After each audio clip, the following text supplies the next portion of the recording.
Opportunity zones can be leveraged by cities to build more businesses, infrastructure, and housing to revitalize communities all over the country. And my guest today will explain why.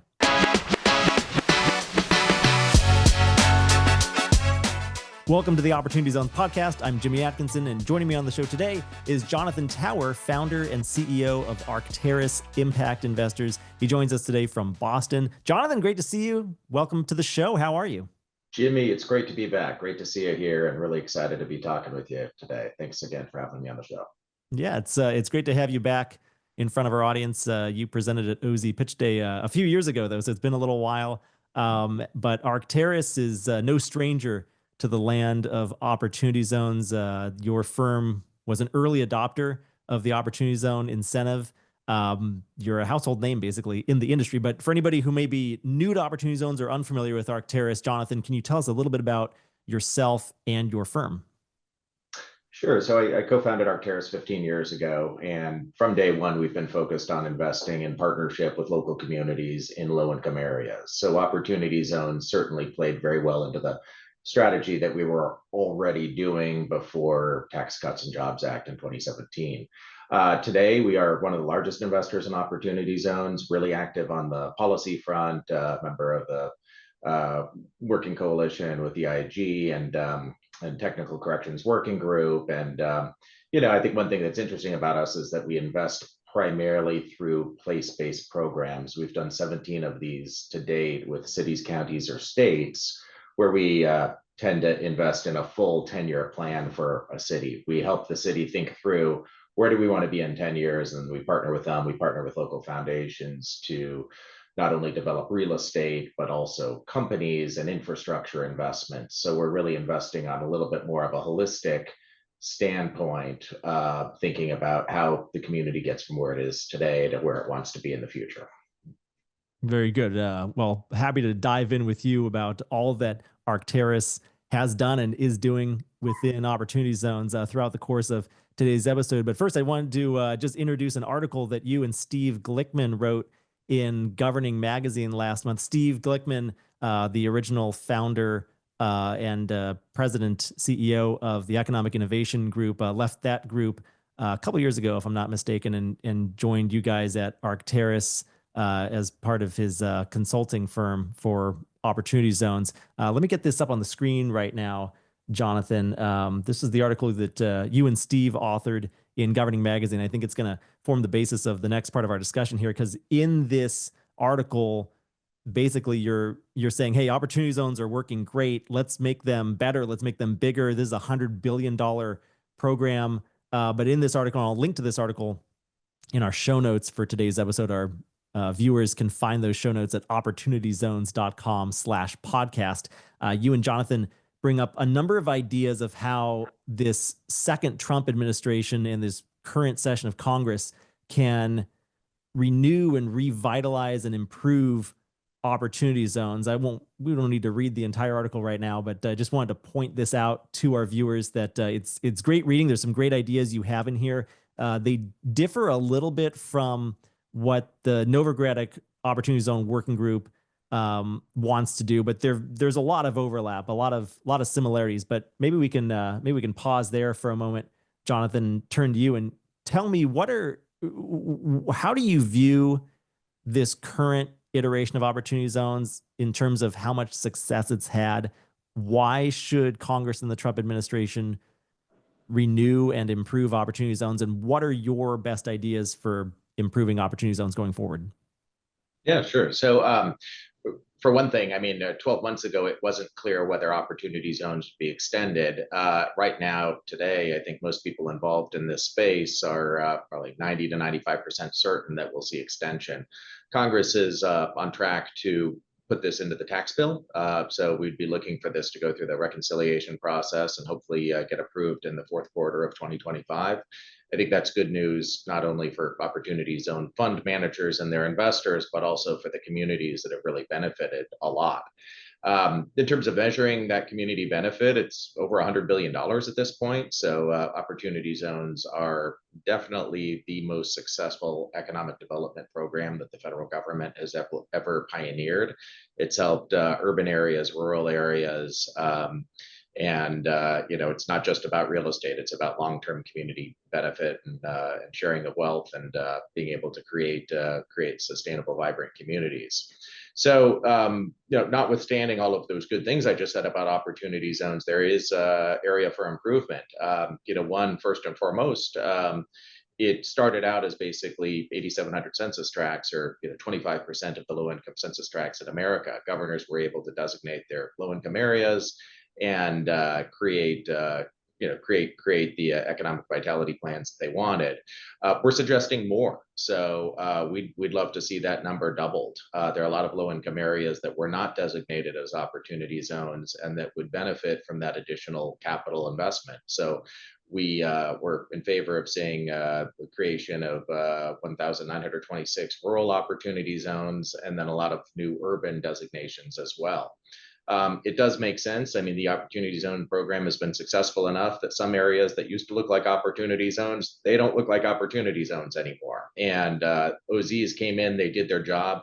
Now it's time to change the designation to a new area. So this would end the going forward designation of certain OZs to allow governors to pick other areas that are maybe more ripe for economic development.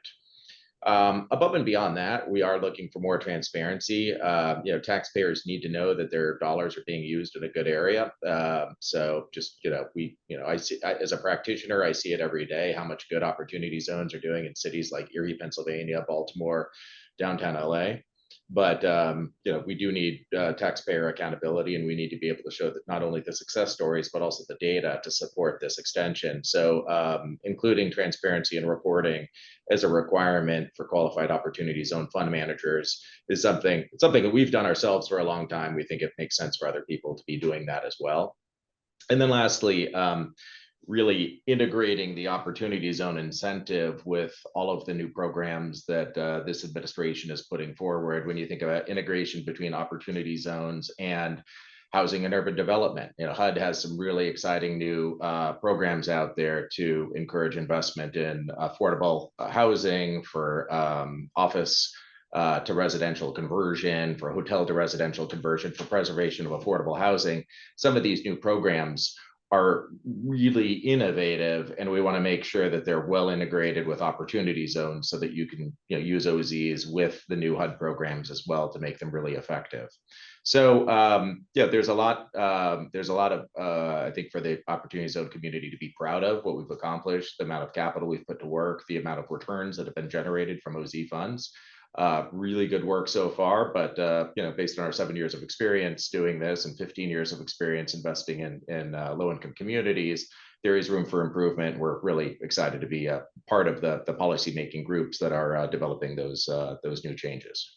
Yeah, those policymaking groups have a lot of work cut out for them, and they've been doing a lot of work. But there's a lot of work to be done this year, especially to push through different suggestions of changes to Congress and try to get those changes enacted in some reconciliation bill. Hopefully, before the end of this year, I do think there's a very good chance, much better chance than not, that we'll get some sort of opportunity zone reform and renewal before the end of this year, 2025. You pointed out that opportunity zones is a $100 billion program. I remember back in the early days when opportunity zones first rolled out, then Secretary of the Treasury Mnuchin claimed that it would be a $100 billion program, and a lot of people thought he was blowing smoke. But it seems like we have reached that point already, still with a couple years to go. In fact, actually, I think your $100 billion estimate is conservative. If anything, I estimate that it's possibly $150 billion or even more. But that's the thing. We don't really know. We don't really know exactly how much capital has been driven into this program because of the lack of transparency, as you point out. And hopefully we get some reporting requirements in the new legislation so we can track and deliver this data to America going forward in the next iteration of opportunity zones. But Jonathan, given that this is already a $100 billion or greater program, if the Trump administration, if Congress renews this program, how large could this become in a second iteration, do you think? I mean, it's a round number, but let's go for $1 trillion on this by making OZs permanent, and as opposed to just something that gets renewed every 4 years and whatnot. Let's make it permanent. Let's have a standard where the designations will move from place to place. I mean, economies go up, economies go down, industries leave towns, new opportunity zones are created every decade. Let's make sure that we have the ability to reappoint those. But I think that it this tax incentive, because it doesn't require direct government appropriations, it's scored by the Congressional Budget Office, but it's effectively a reduction of tax revenue as opposed to a form of government spending. I think this has a role in the permanent architecture of the tools that Treasury and the IRS use to help promote economic activity. It is important, and I mean, we have one of the reasons that we have such strong, not just bipartisan, obviously Republicans and Democrats both are very much in favor of opportunity zones, but also bicameral. The House and Senate are very much in support of this. But one of the reasons that I think there is such strong support of it is, let's face it. I mean, this country has some problems today, and some of them are really complex problems. Like, how do you build housing for people that earn $50,000 a year in downtown LA if it costs a multiple of their income just to build that unit? I mean, the cost to build is way too high relative to the ability to pay rent. And so, there's some complex math here that needs to be solved. I would never advocate that the federal government just go in and try to do it themselves. First off, it would be costly. Second, it would be like one size fits all. They, come up with lots of different federal programs and bureaucracy, and it would be sloppy and slow and probably not very effective. But federal government does have the ability to help pave the way for private capital to go do some of this work. Incentives, deregulation, things like that are really helpful towards getting the private capital markets to go do the work that government could be doing but is not. So, I mean, I think that this is an opportunity for public-private partnerships really to take center stage here and to push some of these things forward. The nation's housing crisis is way too large for all of the state governments or the federal government to handle, but they can get private money to go in and do this. It just has to be attractive for private money to go do these investments. None of these investment funds are out there to lose money or to make piddling returns. They want to make decent returns for their investors, and that's important to their success. So, we're advocating for government policies that make it more feasible for that to happen. Yeah, opportunity zones definitely provide a great framework for public-private partnerships. So important. Government can't do it all by itself, as you point out. I think that would be a disaster if we put the federal government in charge of building housing all by themselves all around the country. I don't even want to think about what that might end up looking like. I want to talk more about the importance of public-private partnerships in a minute, but going back to another point that you and I made earlier is if Congress should make opportunity zones part of this big budget reconciliation bill that we expect to come toward the end of 2025. There's a couple different ideas floating around. One is to extend the current iteration of opportunity zones. Another is to reauthorize opportunity zones, give opportunity zones another maybe 7 to 10 year run. But you just spoke about, and I've spoken about it previously on this podcast, is what if Congress makes opportunity zones a permanent part of the tax code? What in your mind, well, first of all, how would they be able to do that? And then what in your mind would that actually look like going forward? What do you mean when you say permanent? Yeah, it's a great question, and I think Congress and whatever administration is in control at any point in time can decide how many opportunity zones there should be. I mean, if all of America is doing great and the inner cities are thriving and low income rural America has vanished and now it's high income rural America, then you don't need opportunity zones. They did their job. But to the extent that you do have underinvested communities, both rural and urban, that are lacking capital access, opportunity zones are a great tool for doing that. By making it permanent, you would allow not the federal government, but the states, the governors who know their business, their industry, they know their people best, to designate certain parts of their states that are effectively tax havens where investment can go in and you can go and do a project and there's an incentive to you for making that investment. The best thing about it is that, I mean, like mayors and governors are really the beneficiaries of this federal program. At the end of the day, it's a deduction or an offset from your federal capital gains taxes that goes to support local investment that creates local real estate tax revenue. And I think some mayors very much get that. They say, hey, we want opportunity zones here because it's effectively a reallocation of federal dollars to our local economies here. But some mayors are still kind of skittish and they don't know. They're afraid of what they don't understand. They're thinking, all this federal money is going to come in. It's going to change the face of our community. It'll lead to unwanted effects like gentrification. It'll marginalize certain people that are currently our residents.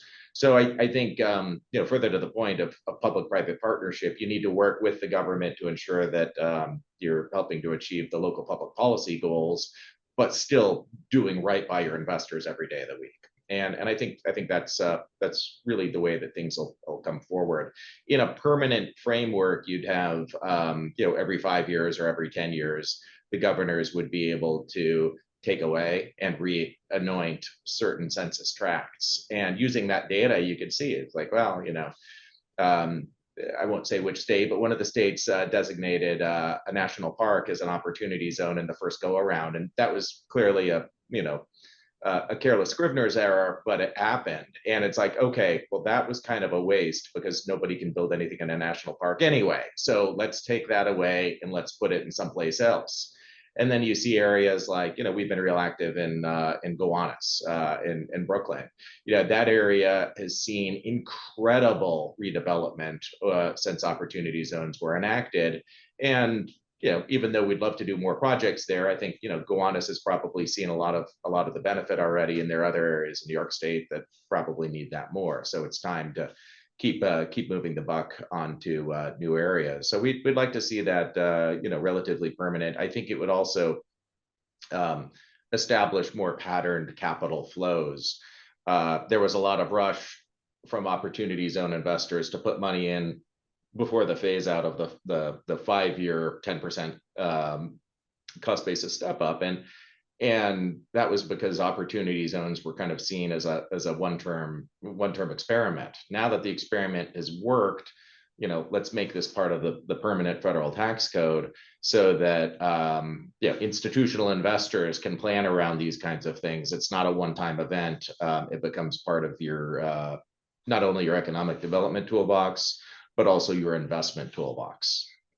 Yeah, I loved those 15 and 10% cost basis step ups. I think it helped incentivize early adoption of the program and it got a lot of investors off the sidelines. But now the problem is, since the end of 2021 is when that 10% basis step up went away effectively, we haven't seen the same amount of activity in opportunity zones since then. I think that date coincided with a general pullback in capital markets anyway. But it kind of had a compounding effect on, there's been a pullback in capital allocation to opportunity zones over the past several years here. It would be nice in a new permanent iteration if Congress was able to permanently allow for everybody the opportunity to at least save a little bit on taxes via some sort of basis step up after achieving a 5 or a 7-year holding period, no matter when you got in. I guess that would necessitate a rolling deferral period. I know that's one of the items. I'm not sure if that was an item specifically that you advocated for, but I know that that's one of the ideas that the Novogradac Opportunity Zone Working Group advocated for, at least. So there's still a lot of time between now and when we get draft legislation, I think, of this. So some time will pass before we are able to finally see, okay, what actually is going to go into this legislation. Right now, it's just folks like you and me and the Novogradac folks and the EIG folks, Jonathan, who are just advocating all these different ideas. But it'll be interesting to see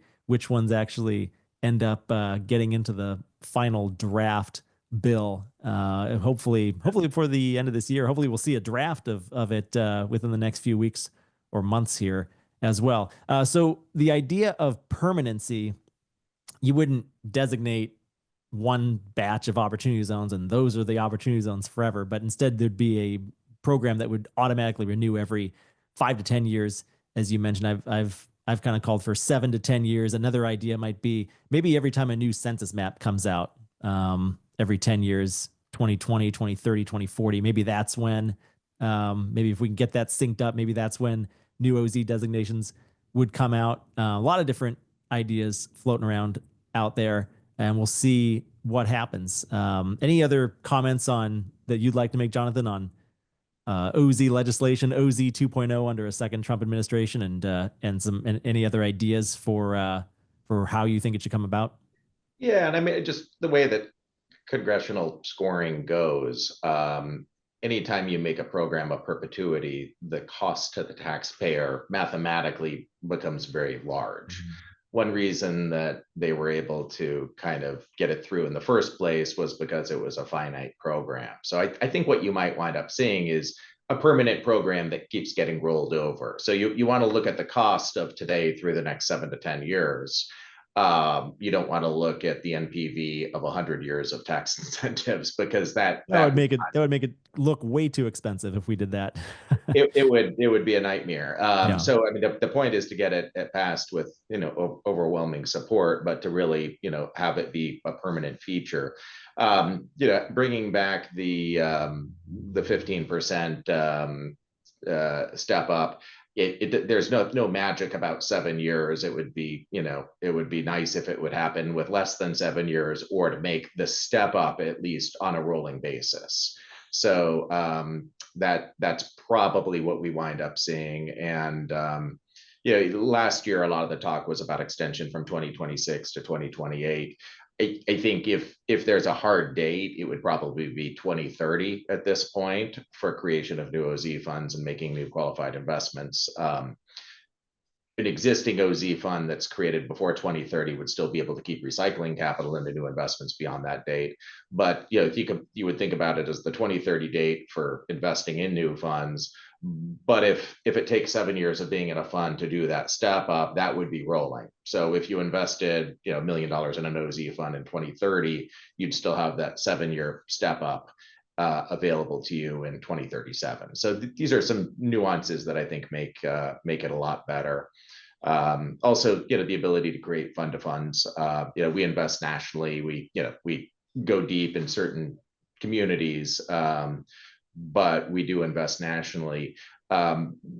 It would be really helpful for us to be able to operate in some cases like a fund of funds, so that we would be able to participate with others out there. So there are lots of great regional operators out there, so that don't have as much access to capital. So it would allow groups like ours to be able to support local operators and help bring them up to a national platform where they would have the depth to do some really big deals that are probably outside their portfolio concentration limits. Yeah, that fund of funds concept. I don't know why they prohibited that in the first place, but if they open that up, and I think most are expecting that that would be opened up in a new improved opportunity zones legislation, that would definitely make capital allocation a lot more flexible, a lot easier to accomplish for certain types of investments. Wanted to turn our attention back now, Jonathan, to the notion of public-private partnerships.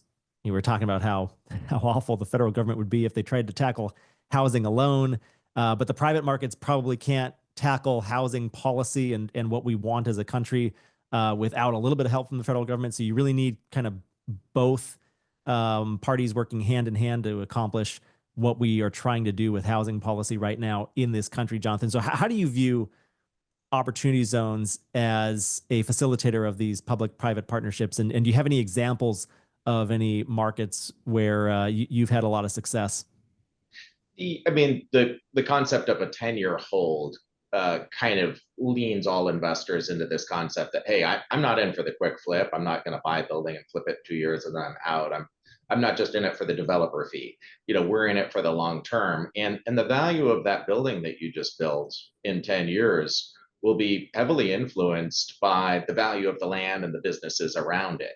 If you're just investing in island and there's no economic activity around it, it's probably not worth as much. So it aligns the incentives of the investor with the long-term incentives of the community. You want to do a project that helps lift up other ships around it, and now you have a vibrant community, and everything is worth more. So that's why the alignment works really well.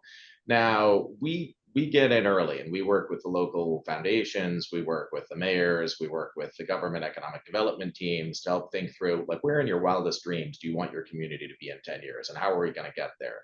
And typically they'll say something like, we need more workforce housing, we need more affordable housing, we need more investment in quality jobs, we need broadband fiber to some parts of town that aren't on the list to get in anytime soon, clean energy, whatever it is.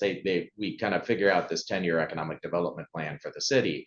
And then the city and the local foundations actually participate. They bring in something called first loss capital. So that means their money's going into these investments as well, but it has a very low capped return. And it also carries higher risk, meaning the government foundations agree that their money only gets out after you've achieved a certain level of return for your investors. So this concept of first loss capital, it's very valuable, and it provides for a very long-term incentive for alignment in this public-private partnership. A few examples of where this has worked really well. I mean, we partnered with a government economic development agency and a foundation in Baltimore and listed out all sorts of neighborhoods and all sorts of objectives. What is actually important for us to be investing in here? We've invested in multiple operating businesses. We recently actually bought the former Embassy Suites Hotel in Baltimore's Inner Harbor, 37-story high-rise building. COVID hits, the hotel shuts down, and it's an empty building. So we bought that building for 300 key hotel. We bought it for $20,000 a key. So each hotel room was $20,000 in terms of our cost basis. We're converting it into Class B workforce housing now. It costs about $85,000 per door to convert the hotel room into an apartment unit.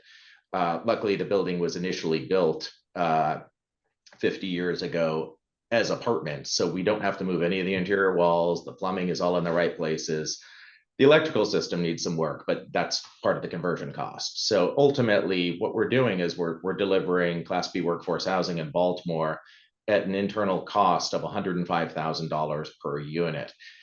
Were we to build a high-rise apartment building today, it would cost more than quadruple that $105,000 to build a workforce housing unit.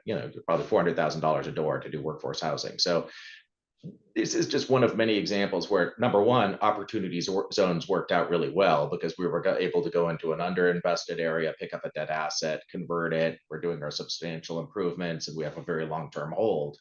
But secondly, this reflected what the people wanted. This reflected what the government and the foundations wanted. They wanted blighted buildings to be taken off the market because nobody wants a doom loop in their neighborhood. It allowed for creation of new housing. There is a housing shortage in downtown Baltimore, and this helps take pressure off of that. And they wanted all of the jobs created from construction and ongoing services of a building like that. So we didn't just go in and say, oh, hey, let's go invest in housing in Baltimore.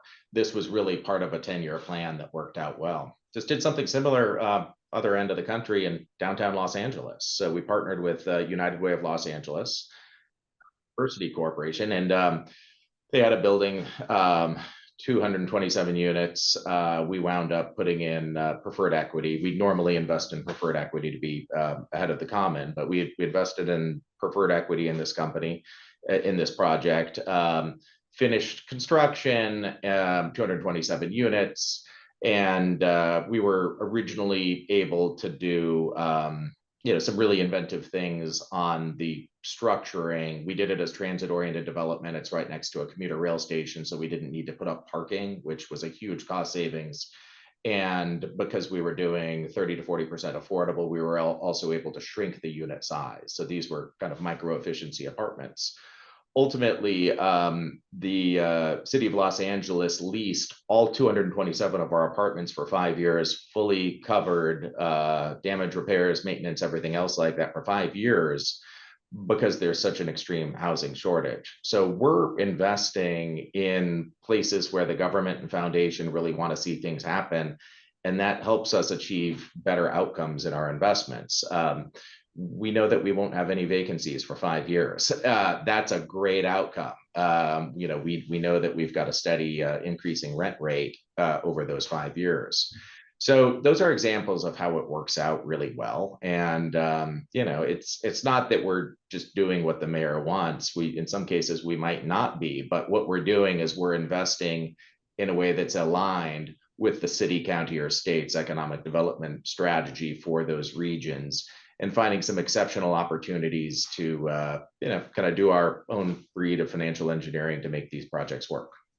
Yeah, that's great. Those are two great examples of opportunity zones revitalizing those two communities in Baltimore and Los Angeles, providing housing. There's a housing crisis in this country, and it's felt in particular in certain areas of the country, in certain urban centers like Baltimore and Los Angeles. There just isn't enough housing to house everybody, or affordable housing at least.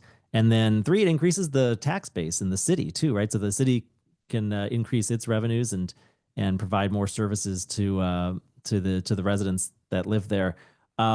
That's great, Jonathan. Everything that you're doing all around the country.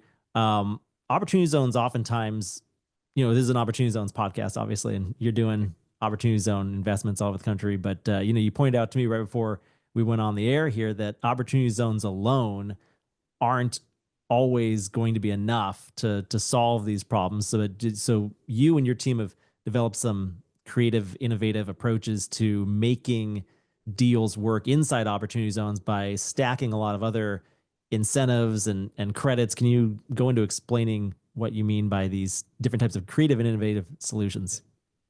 Yeah, sure. I mean, I think in a lot of these cases, if you're in an investment for 10 years, it really makes sense to set the foundation right. And the foundation might include 17 other acronyms. It can include things like new markets tax credits. We're doing a project in Brooklyn right now, 650 units. That brings in a 421A tax abatement, so long-term tax abatement in exchange for hitting the affordability criteria of the city, but also a New York State brownfield tax credit. So in this case, to provide what we believe is an exceptional target return with risk mitigation, we're able to stack in not just OZs, but also tax abatements, brownfield tax credits, things that bring more money back into these projects. Because of our role in impact investing, we're also often able to bring in lower cost debt capital or higher loan to cost ratio debt capital that would normally be available for a purely commercial project. So there are a lot of benefits to doing this. I tend to think that the role of government subsidy in our projects tends to do more with risk mitigation, making sure that there's good downside protection in these investments as opposed to juicing the upside. This isn't venture capital. Our goal is to provide steady investments here, but we we earn it very well by working in close concert with the community over the full life of the project. This is great. I mean, I've been touting opportunity zones for a long time, obviously since 2018 when I entered the scene, and I think it's great what opportunity zones can do for all these local communities. Do you feel like every mayor in the country should be pushing for opportunity zones in their city, just based on what you've done in Baltimore and LA? And I don't even think we mentioned Erie, Pennsylvania yet, but there's a lot of case studies all over the country. How should mayors be thinking about opportunity zones going forward? Yeah, I think it's really transformative, and I think the cities that got out there in advance and that put out their prospectuses and that really thought through, hey, I've got a 10-year plan. I might not be mayor in 10 years, but I'm going to develop a 10-year plan for the city. These are our strengths, these are our weaknesses. Here's how we really move our community forward. Those were the cities that were able to attract in not just Arctaris, but multiple different OZ investors to participate in these markets. So I think it does make sense. There was no shortage of trepidation around the unknown back in 2018 and 2019. Some mayors didn't even want opportunity zones in their cities because they were worried it would just bring in like bad things. And at this point, I think the data has spoken for itself pretty well, and it's attractive. Now, as with anything, I mean, should a mayor let any developer into their town and build anything they want? No. I mean, there's a reason for real estate planning, urban planning. There's a reason for permitting. Obviously, a city should have some degree of control over where it's going to make sure that they're achieving the objectives of their community and their residents. Having new investment in your community, particularly in things that are critical like broadband fiber infrastructure, clean energy generation, housing, and growth equity for local businesses, those are definitely additive to the objectives of any mayor from either side of the aisle. Good stuff. Well, we've got a few more minutes before I'll cut you loose, Jonathan. I want to talk a little bit more about Arctaris before I let you go. We have our audience is pretty varied. Everybody who listens to our show and watches our show on YouTube, the one thing they have in common is they're all interested in opportunity zones, but we've got a pretty wide, broad user base. There's some people who are the professionals who provide accounting and legal services to the industry. There's other folks who are trying to raise capital for their own deals. They're sponsors of real estate projects or small businesses, and they're looking for capital. And then that third group are the investors themselves, people who may be generating capital gains and are looking to deploy those capital gains into qualified opportunity funds. And there's some overlap too between all these different sets of audience members in our audience. But attacking that second group for a minute now, the folks who they're sponsoring some sort of project or development deal or business. What do you like to look for, Jonathan? What are the types of deals that you and your team like to underwrite and ultimately invest in and have it become part of your pipeline? If anybody out there is looking for any dry powder from a QOF such as yours, what kind of advice would you give them, or what are you looking for exactly? Yeah, I mean, our sweet spot for investments when we're deploying capital would be in the $10 to $50 million range. We more often than not invest in preferred equity. So there might be common equity in a building or in a company, and then we invest in senior preferred equity. We believe that provides us some good risk mitigation in a situation like that. Frequently, you'll see that we will give up some of our upside in exchange for downside protection in an investment because of our government and foundation partners. We also look for demonstrable impact, and it might be the building that's 70% market rate, 30% affordable. It might be companies that are creating quality living wage jobs in Chattanooga, Tennessee. I mean, we're looking for demonstrable impact in these projects.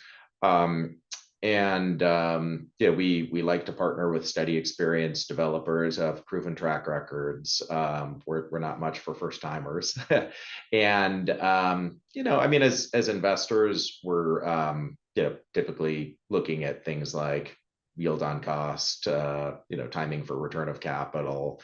We're looking at market comps. We're looking at expected lease up rates, things like that. So I think our fundamental underwriting is pretty typical for real estate private equity practices, but on the impact side, it's key.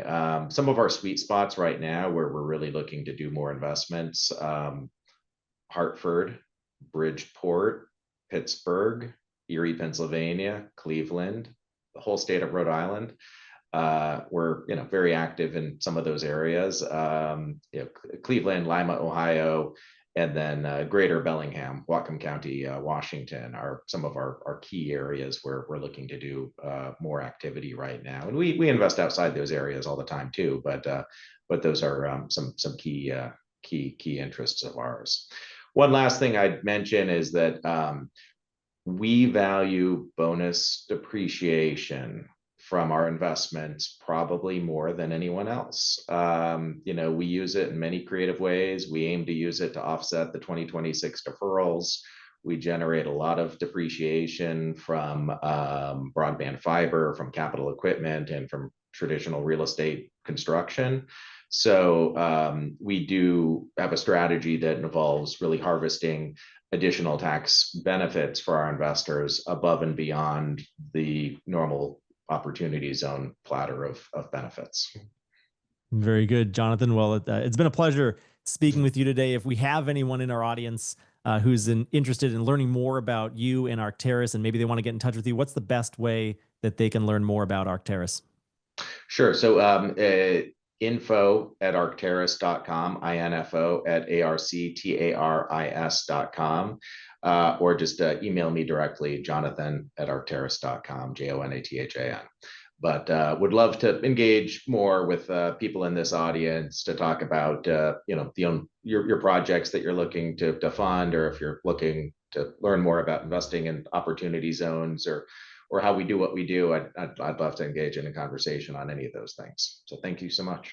Yeah, thank you, Jonathan. And for our audience out there today, I will, of course, as always, have show notes available for this episode on our website at opportunityzones.com/podcast. And there I'll have links to all of the resources that Jonathan and I discussed on today's show. I'll make sure to link to that article from Governing Magazine penned by Jonathan and Steve Glickman. And I'll also link to the email addresses that Jonathan just listed as well. And please be sure to subscribe to us on YouTube or your favorite podcast listening platform to always get the latest episodes. If you're on YouTube right now and you enjoyed this episode, give us a thumbs up. Jonathan, it's been a pleasure. Thanks again for joining me today. Really appreciate your time. Pleasure as always, Jimmy. Thanks for having me back. Bye-bye.